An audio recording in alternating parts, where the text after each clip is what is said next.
Assalamu ala asrafil anbiya'i wal mursalin wa ala alihi wa ashabihi rasulillahi ajma'in. Amma ba'du. Puji syukur marilah kita panjatkan atas kehadiran Allah Subhanahu wa taala yang telah memberikan kita nikmat kesehatan, nikmat kesempatan sehingga kita dapat melangkahkan kaki, mengayunkan tangan di surau yang sama-sama kita cintai ini. Selawat beserta salam tidak lupa pula kita kirimkan kepada Nabi besar kita, yakninya Nabi besar Muhammad sallallahu alaihi wasallam, dengan mengucapkan lafaz Allahumma salli ala Sayyidina Muhammad wa ala ali Sayyidina Muhammad. Yang sama-sama saya hormati Bapak Pengurus Surau At-Taqwa Simpang Kulit Manis, yang sama-sama saya hormati Bapak-bapak, ibu-ibu sidang jamaah salat tarawih yang dirahmati Allah. Yang sama-sama saya hormati pemuda-pemudi, remaja-remaji yang hadir pada malam hari ini. Baiklah, sebelum saya memulai tausiah saya atau ceramah singkat saya, izinkan saya memperkenalkan diri saya. Perkenalkan, nama saya Zaki Nur Hendra. Saya berasal dari MTSN 9 Tanah Datar dan saya duduk di kelas 9. Baiklah, saya tidak akan memanjang-manjangkan kata-kata al-muqaddimah saya. Saya akan masuk ke judul ceramah singkat saya yang berjudul 3 Pembagian Bulan Ramadan. Hadirin yang dirahmati Allah, bulan Ramadan adalah bulan yang penuh keberkahan dan kemuliaan dari Allah Subhanahu wa taala, yang terbagi menjadi 3 bagian. Bagian yang pertama adalah 10 hari pertama adalah rahmat dari Allah Subhanahu wa taala. 10 hari kedua adalah maghfirah atau ampunan dari Allah Subhanahu wa taala. Dan 10 hari terakhir ialah pembebasan dari api neraka. Jadi Bapak Ibu, kita sekarang berada pada 10 Ramadan kedua, yang dimana Allah Subhanahu wa taala membuka pintu ampunan selebar-lebarnya kepada kita semua, bagi kita yang mau bertaubat. Baik, Allah Subhanahu wa taala berfirman dalam Quran surah Az-Zumar ayat 53 yang berbunyi, A'udzu billahi minasyaitonir rajim. Bismillahirrahmanirrahim. Qul ya ibadiyallazina asrafu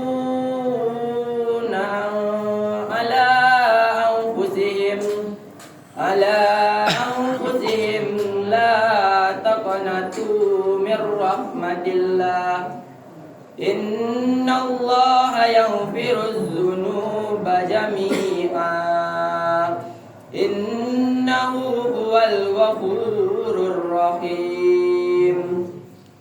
Yang artinya, wahai hamba-hambaku, janganlah engkau melampaui batas diri mereka sendiri.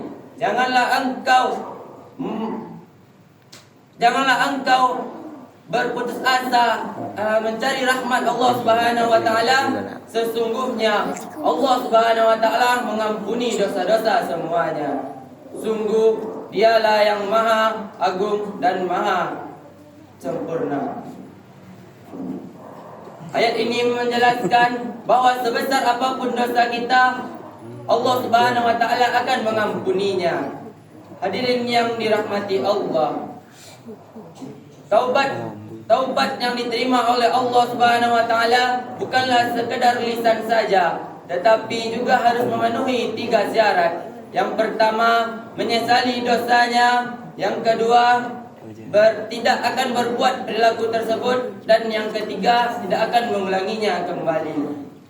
Dan jika kita memiliki dosa kepada sesama manusia, kita wajib untuk meminta maaf dan memperbaiki kesalahan kita tersebut. Rasulullah Shallallahu Alaihi Wasallam bersabda dalam Sahih Bukhari dan Sahih Muslim yang berbunyi, Man shoma Ramadana imanan wa ihtisaban ghufira lahu ma taqaddama min zambi. yang artinya barang siapa yang berpuasa pada bulan suci Ramadan karena iman dan mengharapkan pahala dari Allah Subhanahu wa taala, maka akan diampuni dosa-dosanya yang telah berlalu. Hadis ini menunjukkan bahwa bulan suci Ramadan atau berpuasa bukan hanya sekedar menahan lapar dan dahaga saja, tetapi juga sarana untuk memperbaiki diri ke yang lebih baik dan memperbanyak ibadah kita kepada Allah Subhanahu wa taala. Selain itu, Rasulullah Shallallahu alaihi wasallam juga menganjurkan kita untuk istighfar, yang dimana istighfar adalah kunci diampuninya dosa-dosa kita dan dimudahkannya rezeki kita dan serta ketenangan hati kita. Ucapan sederhana itu seperti Astaghfirullahalazim wa atubu ilaih. Astaghfirullahalazim wa atubu ilaih. Astaghfirullahalazim wa atubu ilaih. Yang artinya, aku memohon ampun kepada Allah yang lagi Maha Agung dan aku bertaubat kepadanya. Jika ucapan ini diucapkan dengan hati yang tulus Bapak Ibu sekalian, maka insya Allah kita akan mendekatkan diri kita kepada Allah Subhanahu wa taala. Hadirin yang dirahmati Allah, agar kita mendapatkan maghfirah dari Allah Subhanahu wa taala di 10 Ramadan kedua ini, ada beberapa amalan yang harus kita lakukan. Yang pertama, memperbanyak istighfar dan taubat. Yang kedua, membaca dan mentadabburi Al-Quran. Yang ketiga, menjaga lisan dari perbuatan atau dari perbuatan yang kotor.